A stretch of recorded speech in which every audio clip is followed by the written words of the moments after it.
Les agradezco la paciencia por escuchar tantos mensajes, pero veníamos muy atrasados. Hoy vamos, entonces, para compensar, a tener una charla también bastante aburrida. Que son unas consideraciones acerca del dominio inglés en la India. Atención, Así que hay una cosa difícil y es concebir la existencia de un imperio moral, o, por decirlo así, de un progresismo imperial, ¿no? Algunos dicen que eso fue lo que se impuso en la India durante algún período de la ocupación inglesa. Vamos a dar ciertos datos, sin olvidar que todo lo que puede entenderse como un gesto virtuoso o civilizador por parte de los invasores fue producto subsidiario de unos intereses que eran estrictamente económicos. Es decir, por ahí es cierto que los ingleses respetaban lo que hoy llamamos el Estado de Derecho, pero quizá no tanto por un afán de ganar el cielo, sino porque resultaba conveniente. Pongo un ejemplo drástico. La esclavitud es abolida en la Inglaterra, especialmente, y también en todos los países industriales, cuando dejó de ser negocio. Cuando ya era más conveniente pagar sueldos de hambre que mantener a un esclavo. Entonces empezaron a abolirse las esclavitudes en las distintas naciones. Pero especialmente sucedió esto en las naciones industriales, en las naciones comerciantes, que se pusieron liberales cuando le resultó un buen negocio. Algo así es lo que sucedió en la India, pero vamos a contarlo. Todos hemos oído hablar de la East Indian Company, que era la compañía de Indias, y ahí se desplegaron los negocios en la India. Y en Inglaterra, al mismo tiempo que esto ocurría, ya al principio del siglo XIX, se manifestaban con fuerza ideas y sentimientos sobre la justicia. Se vivía una especie de revolución progresista que se producía al reformar el derecho penal, al liberalizar el comercio, al introducir la educación masiva, al realizar algunas mejoras munícipes, pienso en la pavimentación, en la iluminación, que desde luego elevaban el nivel de vida de los que no eran ricos.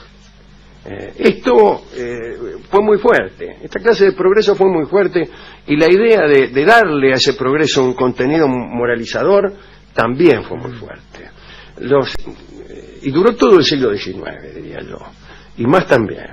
Los espiritistas, mira a dónde me voy, los espiritistas que se pusieron de moda en el último cuarto del siglo XIX, describían, entraban en contacto con espíritus, con muertos, que al describir el más allá, para decir que era un lugar agradable, lo pavimentaban, lo iluminaban y lo urbanizaban. Y lo dotaban de mejoras y de cosas que hacían felices a los burgueses de raza sajona. El cielo era un cielo burgués de raza sajona. Bueno, esta era la onda que curtía la Inglaterra que estaba en la India. Los jóvenes enviados a la India con preceptos iluministas, bueno, desde luego se encontraban con una sociedad que estaba hundida en la sordidez, en la apatía, con gobernantes que eran en algunos casos indiferentes al bienestar de sus súbditos, cuando no activamente crueles y agresivos. Entonces el ansia que tenían estos ingleses de reformar esas iniquidades era constante. Y para eso, ¿en qué pensaron? Desde luego, en la imposición de autoridades británicas por encima de los príncipes nativos para establecer un Estado de Derecho. Llegaban los tipos y decían, mirá el gobernante que tienen esto, todos tiranos, medio locos, qué sé yo, gobernemos nosotros. Y ahí, un ejemplo típico del reformador británico es Mount Stuart Elphinstone, que llegó a la India en 1795 y fue ascendiendo en la administración. Tipo que llevaba unos diarios, querido diario, no sé qué, ¿no? Un hombre muy estudioso, metódico, que tenía la idea de que cada día servía para, como usted, ¿no?, servía para mejorar su propia persona y la vida de todos los que lo rodeaban. Decía Elphinstone: nos levantamos a las 4 de la mañana y leemos a Platón hasta que es hora de salir a cabalgar. A veces leemos al regreso, alrededor de las 7. Leemos en general un poco de Jenofonte. Luego viene el trabajo y al atardecer toca la lectura de Tácito y los libros de la Revolución Francesa. Gran parte de la India central estaba gobernada, nominalmente, por Rajas, pero en realidad era regida por los ministros de estos ñatos, que se llamaban Peshwas, que eran quizá dueños de bandas militares irregulares, tipos muy crueles por lo general. Elphinstone tenía que supervisar a esos personajes y, según decía, se sentía frustrado constantemente por la maldad de esos tipos y los daños que provocaban en sus súbditos. Un ejemplo: el más importante de los Peshwas era, allá por 1810, Bajir Rao. Bajir Rao tenía la costumbre de castigar a los enemigos haciéndolos pisar por elefantes. Buenas tardes. Usted, mi enemigo, como no, viene una cosa un poco, digamos, difícil, ¿no? Convencer al elefante que Convencer al elefante que lo pisara, al tipo, porque se necesita una cierta crueldad o indiferencia por parte del mencionado paquidermo. Como quiera que sea, los ingleses intervinieron y prohibieron aquellos castigos. Pero el Peshwa, el Bajir Rao, según se dijo, continuaba siendo un gobernante muy inapropiado. En 1817 los británicos movilizaron un ejército de 120.000 hombres para deponerlo a Bajir Rao. Bajir Rao se rindió, fue exiliado, sus mercenarios fueron desarmados. Chitu, que era jefe de otra banda, la más malvada de las bandas pindaris, se refugió en la jungla, el secuaz, ¿no?, de Bajir Rao, y terminó devorado por un tigre. Por un tigre.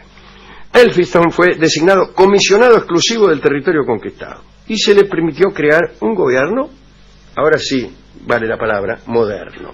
Veo que la gente sigue usando la palabra moderno como si quisiera decir nuevo. Sí. Bien. Y como con una carga también positiva. Con una carga positiva, exactamente. Había destruido un sistema medieval, el Elphinstone, que estaba basado en el feudalismo, que había llegado en la India hasta el siglo XIX. Este tipo de poder basado en príncipes tiranos no apareció nunca más. Cuando reapareció el poder indio después de la dominación inglesa, ya adoptó la forma de los políticos profesionales, muchos de los cuales habían estudiado en Londres. El concepto de imperio moral en la India, es decir, el dominio británico que se justifica por mejorar la suerte de los pobladores comunes, empezó con fuerza allá por 1820 y llegó a ser un fenómeno especialmente acentuado cuando Lord William Bentinck fue gobernador general en 1828. Muy bien, los tipos aceptaban la religión, las costumbres, las cosquillas de la gente, las tradiciones, con dos salvedades. Primera, no podían permitir que impidieran los cambios necesarios para el progreso, para asegurar una mejor vida, ¿no? Y tampoco se podía tolerar si se oponían a instintos humanitarios fundamentales, como por ejemplo los tipos hacían pisar a los enemigos por elefantes.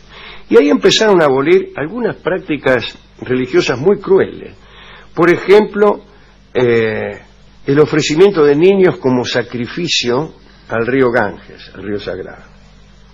Prohibido los sacrificios. Muy bien. También se opusieron a la práctica del suti, de la que hemos hablado aquí, aquella que inducía a la muerte de la viuda de los nobles que morían. Cuando te morías, chao, tu viuda a la pira. Y como existía la poligamia, por ahí vos tenías unas cuantas viudas, te morías, chao, todas las viudas a la fogata con vos. Bueno, eso fue prohibido, lo cual desde luego fue muy impopular. Bueno, muy bien. Dice, tengo el decreto aquí, Ah, lo trajo. la copia del decreto. La práctica del suti o la costumbre de quemar o enterrar vivas a las viudas de los hindúes es ilegal y castigada por los tribunales penales. El último caso de suti, muy atrasado, en general ya en el siglo XIX desapareció, pero el último fue en 1947. Después de la independencia hubo como un revival de algunas costumbres, entre ellas esta. También fue prohibido un sacrificio de personas que se hacían a los dioses de la fertilidad en Orissa. Cuando venía medio la sequía o no crecían las cosas, chao. Se cargaban 4 o 5 para que a ver si los dioses hacían germinar el poroto. Y también empezaron a hacerse esfuerzos para terminar con los thugs, de los cuales hemos hablado muchísimas veces aquí. Aquellos asesinos rituales que estrangulaban con un hilo como gesto de devoción por la diosa llamada Kali, aquella de los muchos brazos, llamada Kali, y también Parvati, y también la negra. Cuando en la India vos decís la negra, es Kali, es la diosa Kali. Y los thugs asesinaban como forma de mostrar su devoción. Andaban por los caminos, y asesinaban con un hilo de seda. Ahora bien, los ingleses persiguieron a los thugs, y algunos historiadores indios actuales han dicho que no existían los thugs, que los asaltos con asesinato en los caminos eran productos de la anarquía, y eran bandas de pindaris, de maharatas, que detestaban a los ingleses y te mataban, pero que no tenían ninguna devoción a la diosa Kali. Dicen que el hecho de que los ingleses los presentaran de ese modo era para eludir la responsabilidad que tenían en la aparición de estas bandas. Según este argumento, todas las confesiones, miles de confesiones de thugs, fueron intervenciones intencionadas, y que el famoso William Sleeman, el policía que llevó a más de 1.500 thugs ante la justicia, era un mentiroso, fabricante de pruebas a escala colosal. El caso es que los thugs dejaron de existir y el viaje en los caminos indios se convirtió en una experiencia segura. Todo eso hicieron los ingleses. Ese era el género del imperialismo liberal. Sin embargo, esto fue especialmente en el siglo XIX. Ya después, incluso ya durante el reinado de Victoria, empezaron a mostrar un poco las uñas. Y recuérdese lo que pasaba con las hilanderas de la India, a las que mutilaban para que no compitieran ventajosamente con los tejidos ingleses. Esto es lo que tengo que decir. Por más detestable que le parezca a uno el imperialismo, los ingleses tuvieron siempre la precaución de recubrirlo no como un disimulo, sino que ellos mismos estaban acostumbrados a vivir con lo que se llama un Estado de Derecho. ¿Qué quiere decir el Estado de Derecho? Hay leyes. Y diré algo que dijo Ho Chi Minh, alguien que no era amigo de los ingleses, por cierto. Ho Chi Minh, famosamente, el líder de la guerra contra los Estados Unidos en Vietnam. Y hablaban de Gandhi. Hablaremos algún día de Gandhi. Doy un dato gracioso del Mahatma. No se ha escrito tanto sobre ninguna otra persona, porque tenía el Mahatma unos escribientes que registraban minuto tras minuto todo lo que hacía y todo lo que decía. El resultado del trabajo de esos amanuenses quedó un corpus como para escribir 20 veces la misma biografía. Tenía unos evangelistas absolutamente precisos y minuciosos. Una biografía en tiempo real. En tiempo real. Sí. Biografía de la que según ya le voy a decir cómo se llama este tipo ahora. Bueno, según se dice, y después le voy a decir quién lo dice, aparece una preocupación constante del Mahatma y un tema de conversación constante, que es la digestión. Enseguida, al saludarte, preguntaba cómo habías exonerado tus intestinos en las últimas 24 horas. Y él mismo daba cuenta de cómo le funcionaba el aparato digestivo. Qué rico. Increíble, ¿no? Bueno, y algún día hablaremos de eso. Solo en una biografía en tiempo real puede aparecer ese dato. Ese dato solamente puede aparecer en una biografía en tiempo real. Bueno, Ho Chi Minh, volvamos al Estado de Derecho de los ingleses, refiriéndose al Mahatma Gandhi, que famosamente tuvo una relación con los ingleses de enfrentamiento constante.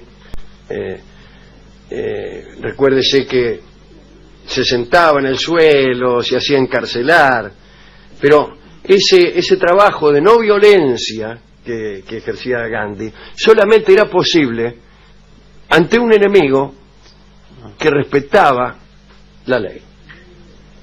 Y lo que dijo Ho Chi Minh fue esto: a Stalin le hubiera durado una semana. Extraordinario, extraordinario. Muy bien, discúlpeme esta charla un poco política que hemos tenido hoy acerca de nuestros amigos los ingleses y acerca del imperialismo, así se llama, que quiere que le haga. Sí. Ellos mismos le llamaban el imperio, así que bueno, hemos ido a la discoteca y hemos hablado con el discotecario, que dice, tiene razón, dice, aquí lo que hay que hacer. Creyó que yo estaba hablando de política, lo cual era cierto. Sí. Y empezó a decir un montón de cosas, que habría que esto y el otro. Pero ¿a qué se refería? Se refería siempre a personas que a él le molestaban y que había que desalojar del país y, si fuera necesario, de este mundo. Ah, bien. Por ejemplo, me habló de un cuñado. Siempre está con el cuñado, déjelo. Buena suerte, tío, con el cuñado discotecario. Bueno, pero se entusiasmó muchísimo este hombre con los Tugs y con la diosa Parvati, que no era mala, los malos eran los Tugs. De todos modos, un poco de sed de sangre debía tener la diosa para admitir esa clase de homenajes, ¿no? Y entonces me dio un disco que también homenajea a esta diosa y que se llama naturalmente La Negra. Y La Negra es un vals de Lauro, del famoso compositor venezolano Antonio Lauro, compositor de valses y de temas guitarrísticos, que escucharemos en la versión del guitarrista Adam Hoffman. Y que se llama, este vals se llama, brevísimo vals, como todos los valses de Lauro, se llama La Negra, seguramente en homenaje a Kali, a Parvati, la diosa inspiradora de los Tugs. Adelante.